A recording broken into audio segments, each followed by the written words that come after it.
Shalom, queridos, bendito seja o nome do nosso Deus. Mais um discipulado de 7 em 7 dias, isso é maravilhoso. Vamos aplaudir o Senhor Jesus? Já deu os aplausos para Ele? Ele é digno de toda a honra e toda a glória, Ele é a palavra.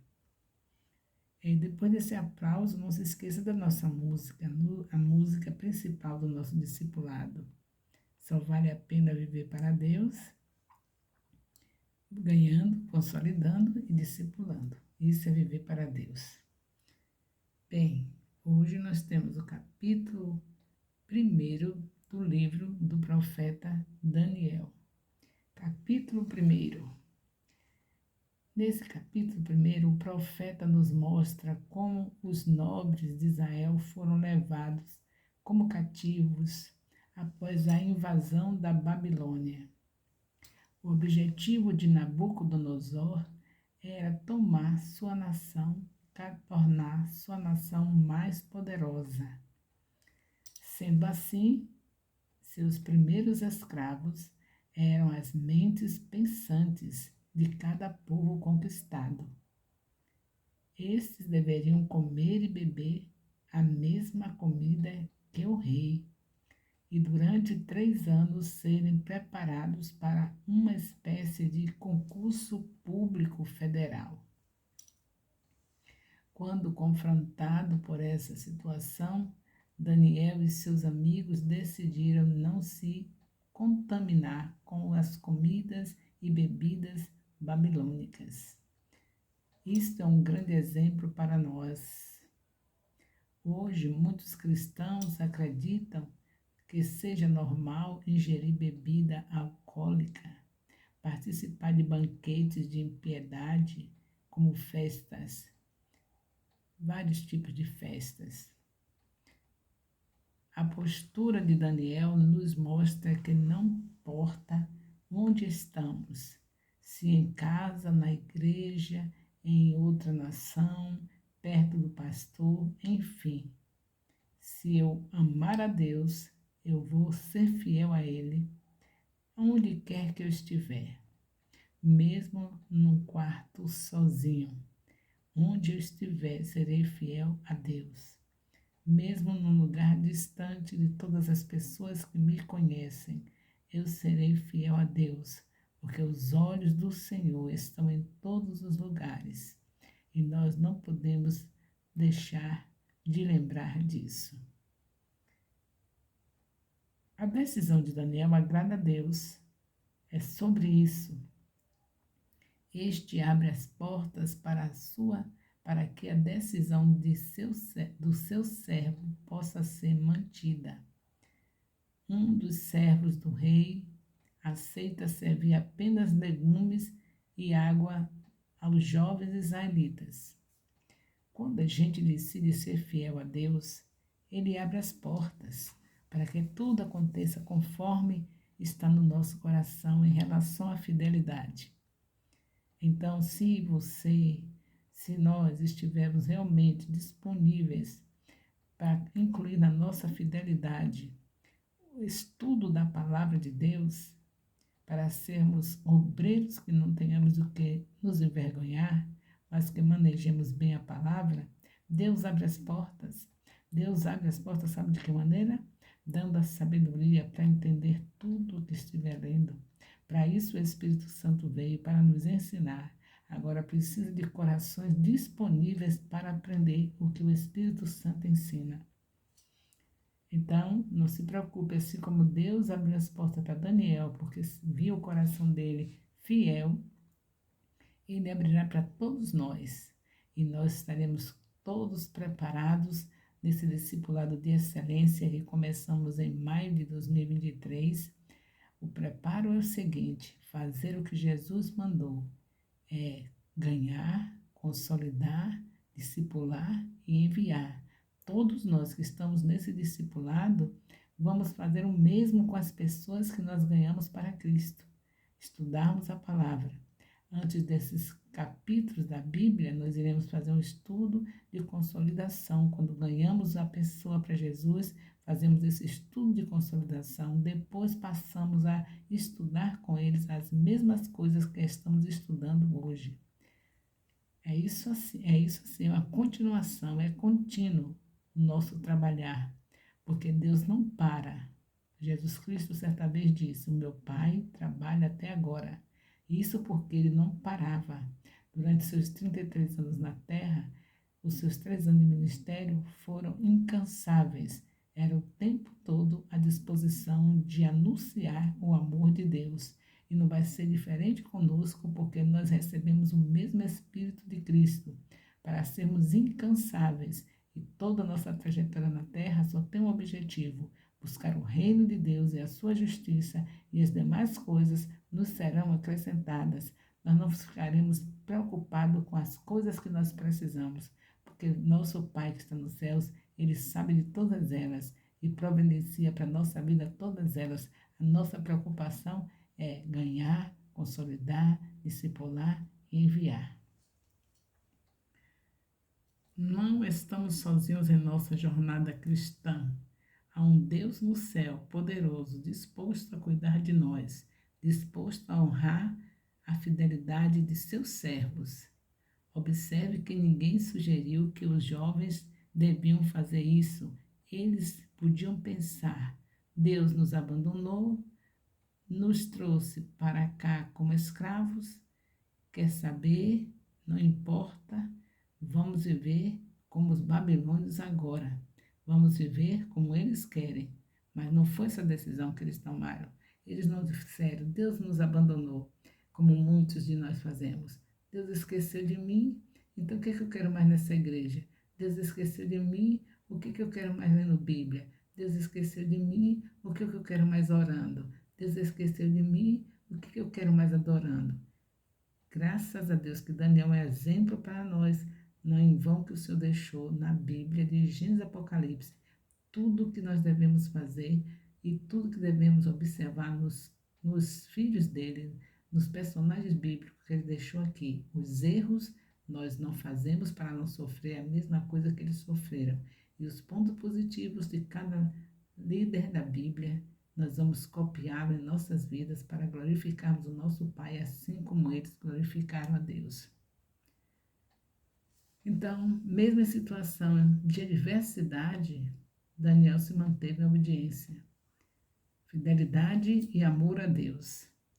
Daniel encerra mostrando a fidelidade de Deus com aqueles que decidem honrá-lo ao examinar os jovens através de perguntas difíceis, comportamento, saúde. O rei ficou espantado. Isso ocorreu porque Daniel, Ananias, Misael e Azarias foram considerados 10 vezes melhores do que os outros jovens que estavam na Babilônia. Honre a Deus que com certeza você encontrará o favor do Senhor. Daniel, capítulo 1, versículo de 1 a 2, fala dos que foram levados para a Babilônia. Então, vocês leem capítulo 1 de Daniel, de 1 a 2, que vocês verão tudo que está se falando sobre os que foram levados para a Babilônia. Os 2 primeiros versículos do livro de Daniel declaram quando e como o profeta foi levado para a Babilônia. Os eventos do livro começaram no 3º ano do reinado de Joaquim, rei de Judá. Isso parece entrar em conflito com a afirmação de Jeremias de que o 1º ano de Nabucodonosor, rei da Babilônia, foi o 4º ano do reinado de Joaquim, Jeremias 25:1. Pelo menos 2 explicações podem ser dadas para essa aparente discrepância. A primeira é a diferença entre o cálculo judaico e o babilônico. O calendário judaico começou no ano em setembro, que para nós é o nome de Tisri, que para nós é setembro, outubro, enquanto o calendário babilônico começou no primeiro mês de Nisan, que para nós é março ou abril. Se o cálculo babilônico fosse usado, o ano em que Nabucodonosor sitiou Jerusalém foi o quarto ano do reinado de Joaquim. Jeoiaquim. Mas se o cálculo judaico foi usado, foi o terceiro ano de Jeoaquim, Daniel, um judeu, pode muito bem ter adotado o conhecido calendário judaico. Ainda sobre a data, vamos falar ainda sobre a data. Uma segunda explicação é baseada no método babilônico de contar as datas do reinado de um rei. A parte do reinado de um rei que precedeu o início de um novo ano, no mês de Nisan, isto é, o mês de Ascensão, era chamada de primeiro ano, mesmo que fosse de curta duração. Se Jeremias seguiu esse método de cálculo, ele contou o ano de ascensão de Jeoiaquim, que era apenas parte de um ano inteiro, como o primeiro ano. E se Daniel usou o método judaico de cálculo, que não contava os primeiros meses do reinado de um rei antes do ano novo, ele contava apenas os 3 anos completos do reinado de Jeoiaquim. O ano era 605 a.C. Daniel se referiu a Nabucodonosor. Nabu protegeu minha herança, ele se referiu a Nabucodonosor, cujo nome significava Nabu, protegeu minha herança, como o rei da Babilônia. Ele estava se referindo ao significado do nome de Nabucodonosor. Naquela época, 605, Nabopolassar, rei da Babilônia, e Nabucodonosor ainda não havia ascendido ao trono. Então, nessa época de 605, Nabopolassar era rei da Babilônia e Nabucodonosor ainda não havia ascendido ao trono. Ainda está se falando sobre essa data que houve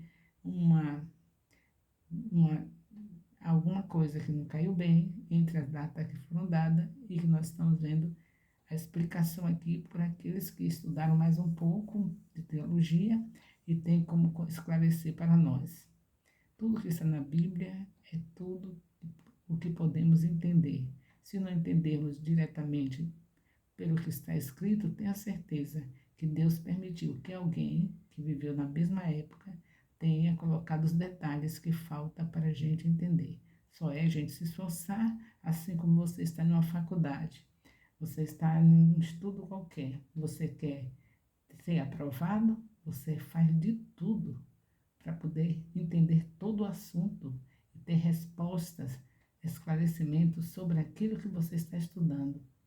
Se você faz isso com estudo secular, que é uma coisa que não vai passar do túmulo, imagine com a palavra de Deus, que é algo para a eternidade, vivendo com Jesus, saboreando ainda isso que nós estudamos, porque a palavra dele não tem fim, é como ele, é para sempre. Então, isso vale a pena você se esforçar, seja qual for a sua idade, nunca se dê por vencido, porque pelo estudo secular tem pessoas que já estão bem envelhecidas e resolvem fazer isso por benefício próprio, para sair da terra honrado. Agora imagine nós, que não somente é o sair da terra honrado, mas é viver para sempre com Deus. E como é que vamos viver para sempre com Deus? Justamente porque vivemos essa palavra. Quem vive a palavra não quer ficar sem estudar, porque como é que você vai viver a palavra sem saber o que está escrito? Tem que entender tudo. É por isso que o nosso discipulado é nobreza pura. Não menospreze seu dia de discipulado, seja online ou seja presencial, responda tudo, Estude tudo para glorificar e exaltar o nome do Senhor. Louvado seja Deus. Naquela época, 605, Nabopolassar era rei na Babilônia e Nabucodonosor ainda não havia ascendido o trono. No entanto, Nabucodonosor, enquanto estava em batalha, ouviu falar da morte de seu pai e correu para a Babilônia para ser entronizado. Escrevendo em uma data posterior, Daniel se referiu a Nabucodonosor como rei em antecipação à sua ocupação do trono. Está se explicando tudo sobre a data. Preste atenção, porque Deus gosta que nós sejamos alunos atenciosos a tudo quanto Ele nos deu a capacidade para aprender. O cerco de Jerusalém por Nabucodonosor ocorreu durante o reinado de Jeoiaquim, o 17º rei de Judá e filho mais velho de Josias. 2 Crônicas 36, versículo 2, com 2 Crônica 36, versículo 5. O irmão mais novo de Jeoaquim, tem o Jeoiaquim e tem o Jeoaquim, viu? Tem dois. E tem o Jeoacás. Foi colocado no trono de Judá depois que Faraó Neco matou o rei Josias em 609 a.C. Repetindo, o irmão mais novo de Jeoaquim, Jeoacás, foi colocado no trono de Judá depois que Faraó Neco matou o rei Josias em 609 a.C. Mas Neco destronou Jeoacás e colocou Jeoaquim no trono. 2 Crônicas 36, de 3 a 4. Jeremias havia advertido Jeoiaquim da iminente invasão da Babilônia, e Jeoiaquim tinha ouvido falar da instrução do profeta ao povo de Deus para se submeter à Babilônia sem resistência. Assim, quando Nabucodonosor sitiou a cidade, pouca ou nenhuma resistência foi oferecida e Jeoiaquim foi capturado e levado para a Babilônia. Assim, Judá ficou sob a autoridade de Nabucodonosor. O tempo dos gentios. Com essa incursão de Nabucodonosor, um importante período profético, os tempos dos gentios, Lucas 21, 24. Os tempos dos gentios começou. Os tempos dos gentios é aquele período prolongado de tempo em que a terra, dada em aliança por Deus a Abraão e os seus descendentes, é ocupada por poderes gentios e o trono davídico está vazio de qualquer herdeiro legítimo na linhagem davídica. Os tempos dos gentios, começando com a invasão de Jerusalém,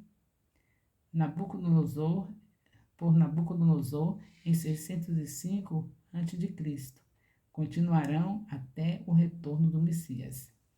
Então não se esqueça disso, vamos repetir. Os tempos dos gentios. Quem são gentios? Nós, que não pertencemos à nação israelita. Toda nação que não é israelita é gentios. E o Senhor Deus, quando veio salvar Israel, ele também deixou escrito em João capítulo 1, versículo 12, que todos quanto receberem Jesus Cristo, esses são chamados filhos de Deus. Então não se esqueça que nós gentios hoje, que recebemos a Jesus, também somos filhos de Deus e enxertados na nação querida do Papai do Céu, que é Israel. Então Cristo subjugará as nações, libertará a terra de Israel de seus ocupantes gentios e trará a nação de Israel para as suas bênçãos pactuadas no reino milenar. Deus havia feito uma aliança com Israel em Moabe, Deuteronômio 28, 30. Pouco antes de ela entrar na terra, Deuteronômio 29, 1. Nessa aliança, Deus estabeleceu o princípio pelo qual ele lidaria com o seu povo. Sua obediência e sua obediência a ele traria bênção. Deuteronômio 29, de 1 a 14.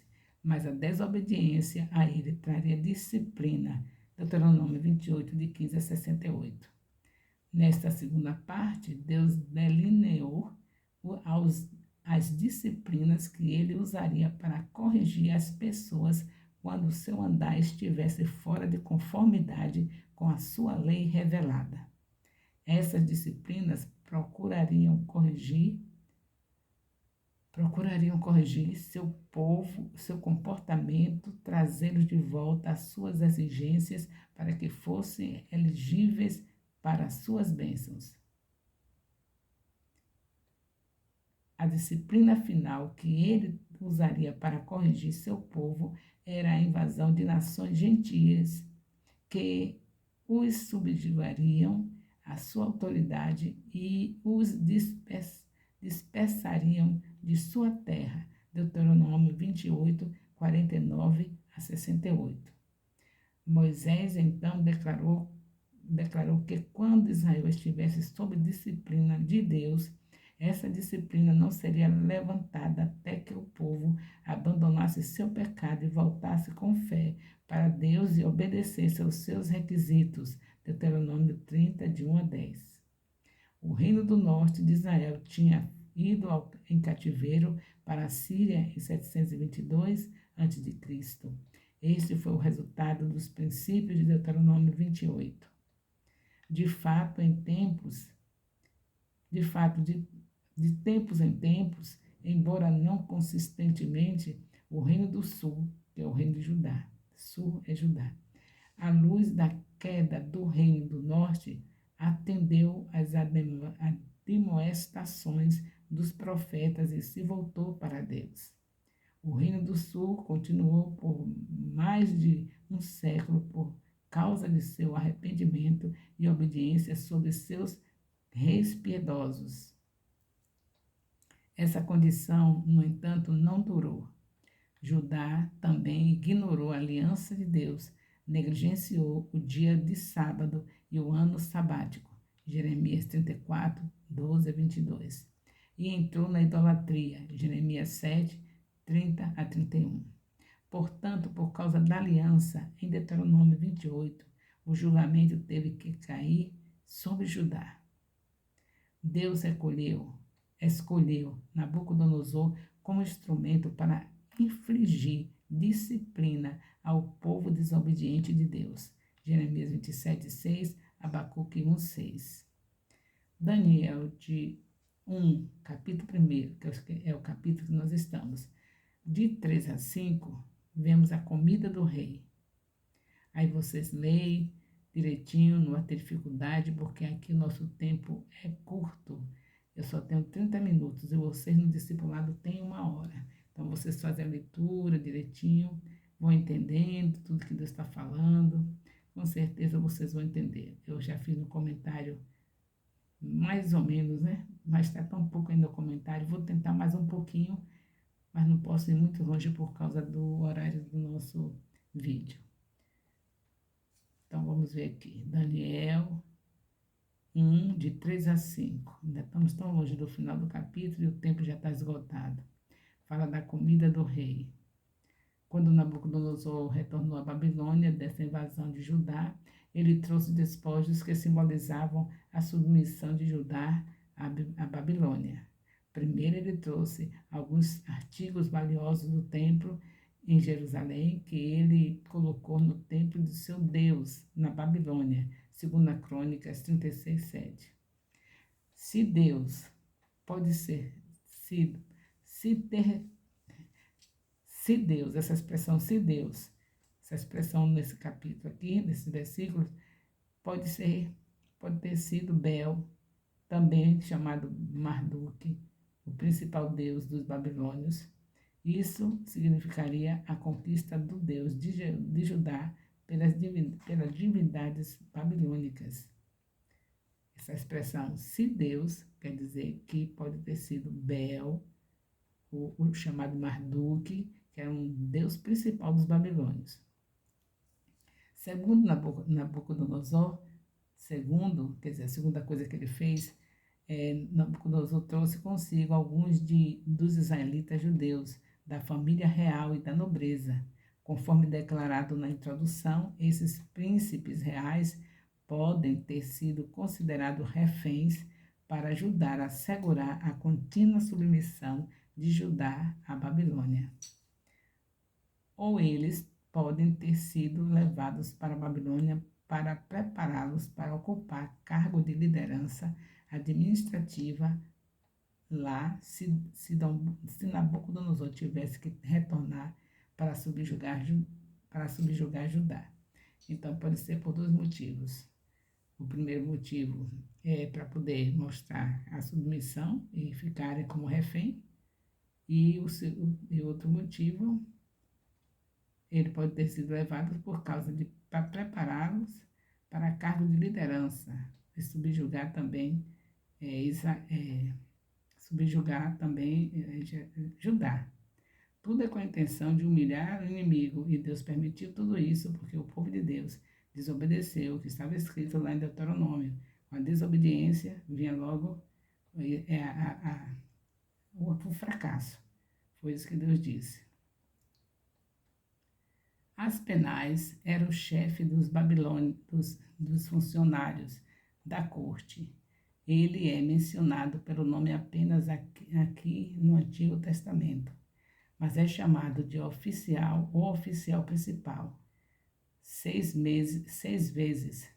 Daniel 1, de 7 a 11, 18.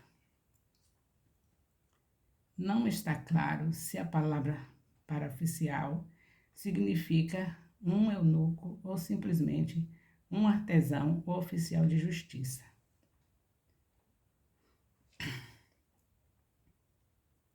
Esses cativos eram jovens escolhidos, tanto física como mentalmente, e como tal, poderiam ser um trunfo